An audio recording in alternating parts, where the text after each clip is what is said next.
that will improve on what his predecessor has done, because it is not his money he's going to use to probe, it's Rivers people money, and at the end of the day it will be a wasted venture because nothing will come out of it. Now, Mr. Teng, who was also the former special advisor on waste management and industrial matters, urged Governor Fubara to focus on peace building and economic prosperity rather than on a witch hunt. Let us stop factionalization, groupings and campings. I belong to this, I belong to that. It will not in any way help us. Let there be peace in the state so that we can achieve the developments that will be profitable to the people of Rivers State. For me, yes, Wike has gone to an admirable height that today even the Northerners are clapping for him. If you come to Abuja and see what he is doing, if you see his contribution to the federal government of Nigeria, you will know that he is a man to be reckoned.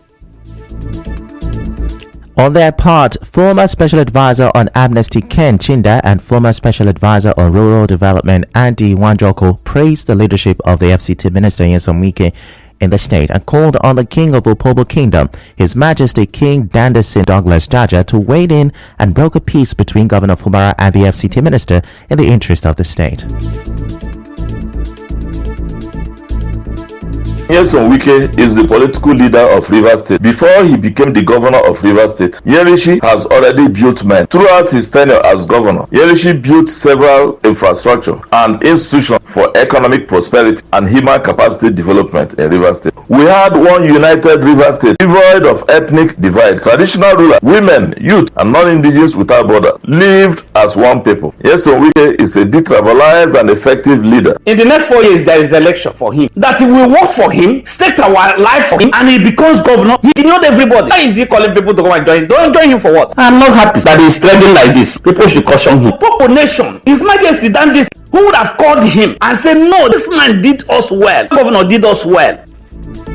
Our correspondent reports that the special advisor passed a vote of confidence in the FCT minister and pledged their loyalty to him. Other members of the group of special advisors loyal to former Governor Wike include Emma Uche, John Wanchukwu, and Bathuo Harrison. Meantime, the Reformed Traders Association of Nigeria Rivers State Chapter has passed a vote of confidence in Governor Fubara, and the traders say his style of governance is people-oriented. At a media briefing in Port Harcourt, the national president of the association, Bright Chinedu, commended the governor's positive impact on traders in his first year in office, especially the loan given to traders and the allocation of the second phase of the Rumuwoji Mile 1 market to traders. He also thanked Governor Fubara for maintaining peace despite political distractions and pledged the continued support of the traders to his administration. Vote of confidence by the Reformed Traders Association of Nigeria on Governor Sim Fubara, and hearty congratulations on his 1 year in office as Executive Governor of Rivers State. We, the traders in all the market in Rivers State, wish to use this opportunity to facilitate with our amiable governor, His Excellency Sir Siminalaye Fubara, GSSROS, on his successful and impactful 1 year in office as the Executive Governor of Rivers State. We, as the traders, are the beneficiaries of His Excellency, people-oriented governor in the state, particularly the soft loan granted to traders. He also called on President Bola Tinubu to intervene and urged those disrespecting the governor's office to stop to prevent any breakdown of law and order. We call on our father, the President of Federal Republic of Nigeria, President Bola Ahmed Tinubu, to use his good offices to direct all those plotting to make the state ungovernable to desist forthwith and respect the office and person of the governor of Rivers to avoid any breakdown of law and order, as the Governor Fubara has found favor with the people of Rivers State, and any attempt to continue to fight him will seem as affront on the people of Rivers State and the traders in particular. Correspondent Mekwatuka reports that the Reformed Traders Association of Nigeria and Rivers State inaugurated its youth wing. In another development, the chairman of Anaka Development Committee in Outward Kingdom, Onyenyechukwu, has called on the people of Anaka, the youth, chiefs, and the paramount ruler of Anaka to all come out en masse to welcome Governor Fubara to Anaka for the groundbreaking ceremony of the construction of Omugoro Akania Road. Now, Mr. Chukwu further said that the road, when completed, will positively affect the lives of Aba Anaka people. In the same vein, the PDP caretaker chairman in Obebe Mandoni local government area of River State, Prince Will Ejekwe, is welcoming Governor Fubara to the area on Saturday for the commissioning of the dualized Omoko Ebema Road.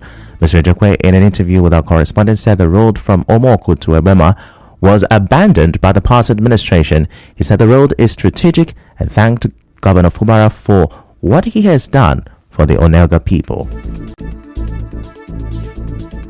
We never knew that what we have suffered for 8 years, that you will within 6 months clean our tears and put smiles in the faces of Ebema and Onega people at large. The road you have done is a major road, and this is the connecting road to all the communities in Oba Ebema Ndoni local government, leading from Omok through part of Osomini to Ebema Kingdom. Even the Ndoni people still use the road to get to Ndoni. So that road is very strategic. The Ebema people are happy, waiting to receive you with all our hearts to tell you thank you, my governor. No. Still to come, police probe officer caught choking driver on camera in Lagos. Stay with us.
You're welcome back, and now the rest of the news. The president of the Rumokoro Youth Association, Kelvin Wanwa, has called on security agencies to caution the chairman of Ikwere local government area, Samuel Wanosike, over inflammatory comment. Mr. Wanwa, in an interview with a correspondent, said the constitution clearly outlines the tenure of local government chairman in Rivers State.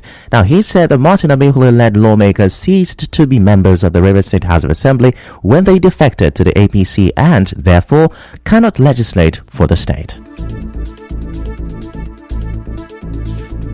My advice to Samuel Wanosike is this. He should know that nobody has monopoly of violence. For his own good, let him begin to pack his belongings, because he's going to leave. Because Rivers people will not accept that kind of lawlessness where your tenure will expire and you say you are not going to leave. The law is there and the law is very clear. So he should understand that. If he doesn't know, let him go back and ask his master the powers of a governor. Coming to the state and start making all sorts of statements, insulting the governor and start hitting up the polity of the state, it's not necessary. He's going to leave when the time comes, because Rivers people will not watch him stay back.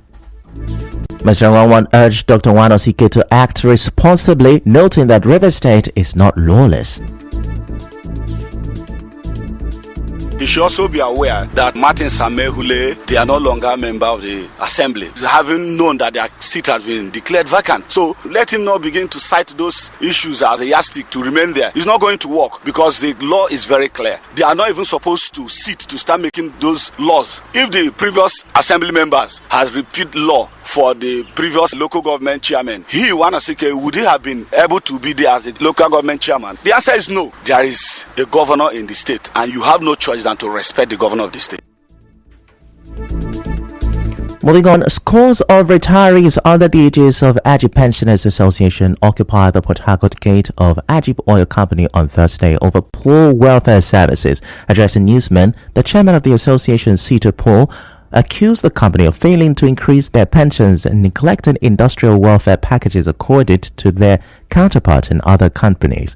Now, Mr. Paul also said the association may seek legal enforcement of their rights if the management of Ajib continues to neglect them.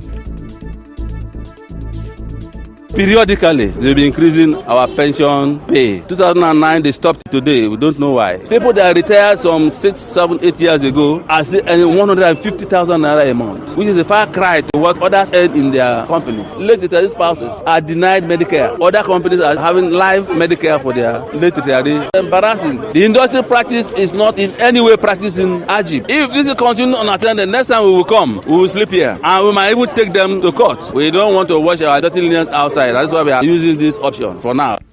Our correspondent reports that the protesters carried placards with inscriptions such as "Retirees are living in debt."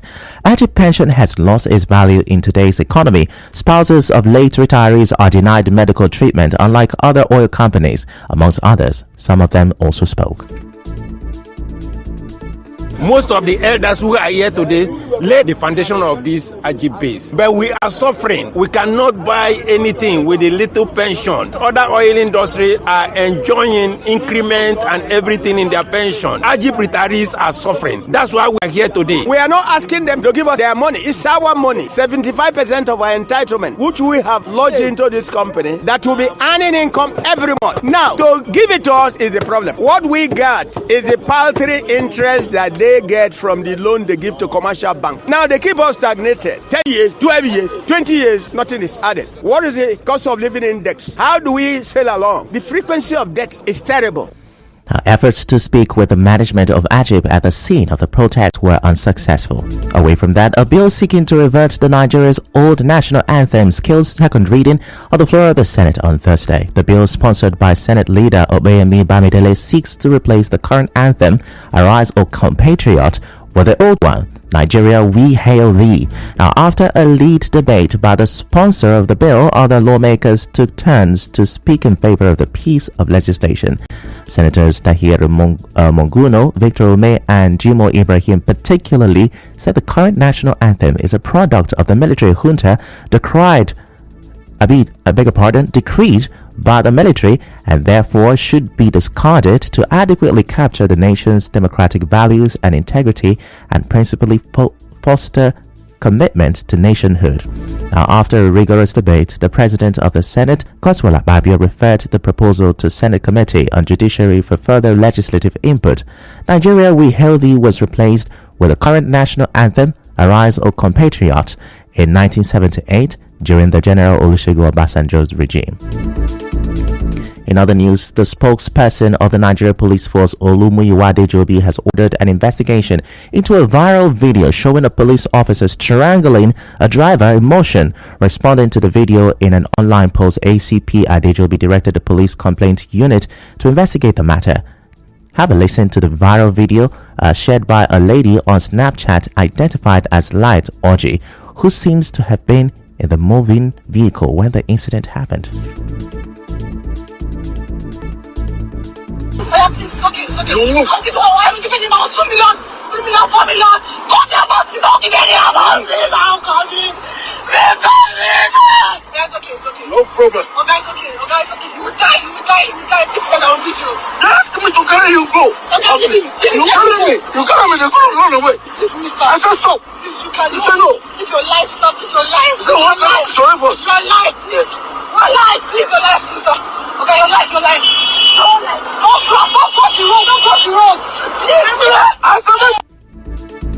The Lagos State Police Command has identified the policeman. The command's spokesperson, Benjamin Hundeyi, said in a post on X that the officer serves in the Musafejo division of the command. He further condemned both the driver and the policeman for their behavior, as he faulted the driver for abducting the officer. And now, we'll bring you news from around the world. 4 people have died and 16 are injured after a 2-story building collapsed on the Spanish island of Mallorca. Local emergency services made this known to newsmen. Several people are believed to be trapped at the site of the Medusa Beach Club, a beachside restaurant on Cartago Street in the regional capital, Palma de Mallorca. Mallorca is the largest of Spain's Balearic Islands.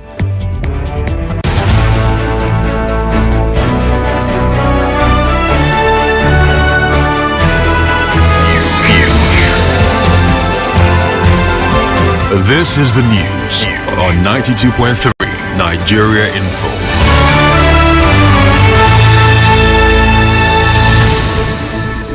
That's a wrap on the news this morning. Before we go, let's have a look at the major stories. Rivers APC staged a 1 million man march for President Tinubu yesterday. Former special advisor are faulting plans to probe weak administration. Aji pensioners have staged protests in Port Harcourt over poor welfare. And on the foreign scene, a building collapse in a Spanish island has left at least 4 people dead. The news was edited by Chioma Ezenwafo. To reach the news team, send an SMS or WhatsApp to 0808-721-7215. I'm Ifichuku Moyeli. Many thanks for listening.